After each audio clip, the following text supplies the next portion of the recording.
thinking about buying a house and it's going to be your first house, how exciting. I'm so happy for you. Thank you for coming to this video to check it out. Buying your first house is so exciting. It can also be a little bit stressful, but here's some 7 tips to get you through to the end of the transaction, and it's going to help you not only save money, but save time and a lot of stress. Okay, so besides the challenges of finding the right home at the right neighborhood, the right school district, and all that stuff, there's some things that you need to remember. All right, number 1, don't buy a house primarily as an investment. Of course, it's a good idea. You want the best house in the best neighborhood and the appreciation, but this is your first home. You also need to like the location. You need to be in a place where it won't be such a financial drain. So if you have an area in mind, prices typically have appreciated across the board. So you're good there. And owning a home is as much as a personal investment as it is a financial one. So before you assess your job stability and the desire to stay in a particular area. So what that of course means is look at the area, look at your job. If you think in the future that you're probably not going to be there for maybe another 3 years, you might want to reconsider where you buy your house. So get ready for number 2. Number 2, know what you can afford. I am going to be here to help you. I'm going to be here to negotiate the contract, get you the best deal, make sure your inspections are done, but only you know what you can afford. Now you can go get a mortgage calculator. You can get those online. There's many of them out there. Just Google mortgage calculator and you're going to have a whole slew of them pop up. But only you have a sense of how much you can afford. Even when you go and get your pre-approval done, your lender will tell you this is the house that you can afford to buy. This is the monthly payment. But you have to be honest with yourself. Can I really afford this and have the life I want to have? You don't want to spend all of your money just on your house. You want to be able to take a vacation, buy that sports car, whatever. So while you're thinking about that, only you can tell how much you can actually afford. So look at your finances. Okay, so there's no hard and fast rule for how much debt that you can take on. Though, if a mortgage is insured by the Federal Housing Administration, your housing costs generally shouldn't be more than about 31% of your gross monthly income. So no matter what the calculations you use, the key is not to overburden yourself. You always want to be able to live your life a little bit. So don't buy that big, expensive house when you can do just fine with a smaller, maybe a little bit less expensive home. Number 3, check your credit score. Having a better credit score can mean lower mortgage rates. And if you're concerned about your score, you can always take steps to boost it before you start hunting for a house. There's programs out there, and of course your mortgage lender can help you out with that. And if there is something that's maybe coming up on your credit that shouldn't be there, and that is definitely possible, reach out to me and I will hook you up with someone that can help you out with that. And of course, paying your bills on time and keeping that balance low is always going to help you out on the end. All right, number 4. Understanding the cost involved when buying a house. So it goes a little bit beyond this is your monthly payment, this is your down payment. There's other things that you need to consider when purchasing your home. So buying a home really involves more than just your monthly mortgage payments. You'll also have to pay property taxes, likely to carry some kind of homeowner's insurance before you buy a house. You'll want to get home inspection. So you need to budget that kind of stuff in. That home inspection will also help you in the future because the home inspection will come in. It's a pretty lengthy report. And beyond the things that we're going to negotiate to have the seller fix before we close escrow, you're also going to have a list of stuff that might come up in the future. Let's say, for example, he might say the roof is good for like 5 years. So in about 5 years, you might have to have it reshingled or replaced completely. Same with the HVAC system, your air conditioner. So it'll kind of give you an idea. In the future, you might have these extra costs involved. And of course, if you live in a community with the homeowners association, you also have to put in that little bit of money into your budget, depending on how much that is per month. So be mindful when you're purchasing. It might seem like a really good deal. The cost is low. The home is a little bit inexpensive. Like if, for an example, a condo, especially in the Tucson area, you might find one that the price is pretty reasonable, but that HOA is pretty high.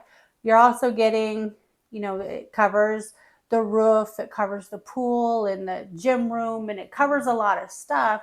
But if you're not going to be using that, it might be a little bit better for you financially to look for a place that doesn't have such a high HOA. Because if you're not going to be using the facilities, why pay for them, right?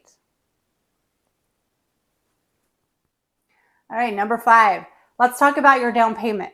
It's a good idea to put 20% down if you can. Now, a lot of lenders, you can get into a loan FHA or conventional for 3 to 3.5% down.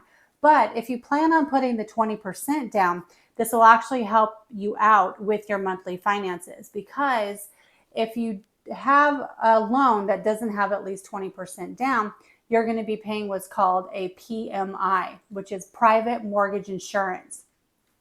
So once you get your PMI premium, that's added to your monthly payment.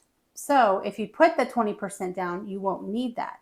Plus, when we're making an offer on a house, an offer with a 20% down on financing has a better opportunity of getting accepted because it is a stronger offer. Now, let's say that you just don't have that 20%. Completely understandable. So you put down your 3%, your 5, your 10, whatever it is.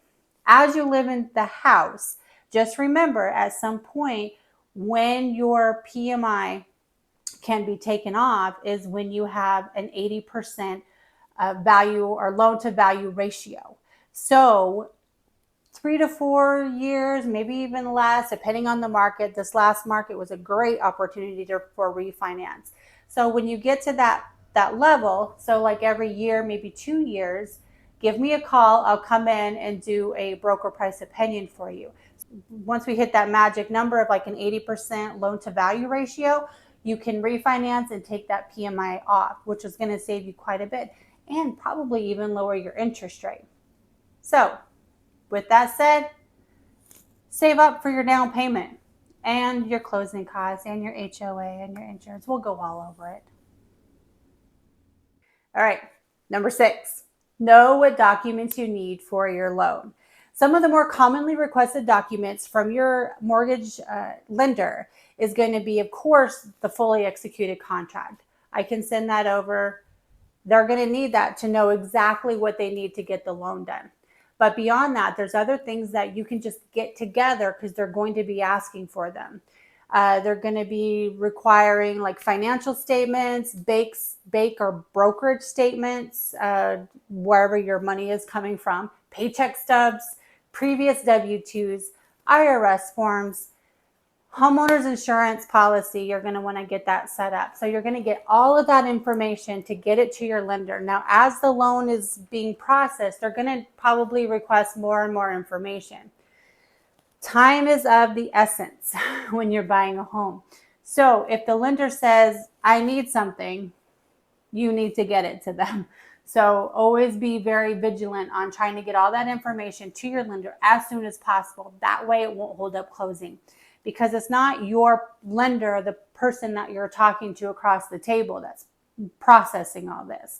He's taking that or she's taking that information, giving it to underwriting. They have to do their thing. It goes back. It's just this big thing. Like, just be fast as possible. Remember, everybody wants it now. All right, number 7. This is a big one. I actually made another video about this, and I cannot tell you how important this is to you and to me and the seller and your lender, get pre-approval. Get your pre-approval done before you start looking for a house. Your pre-approval will let you know what you're approved for. Okay, and then we're going to go back to step 1 or 2 and see exactly what you can afford. So you know what you can afford, step 2. So you're going to get the pre-approval. The lender will tell you what you're pre-approved for.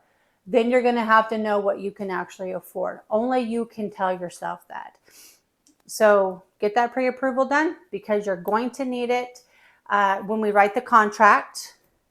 First and foremost, when I write up the contract and you sign it and I submit it to the seller's agent, part of that contract is the pre-approval. Okay, it's not, they can't take my word that you're pre-approved.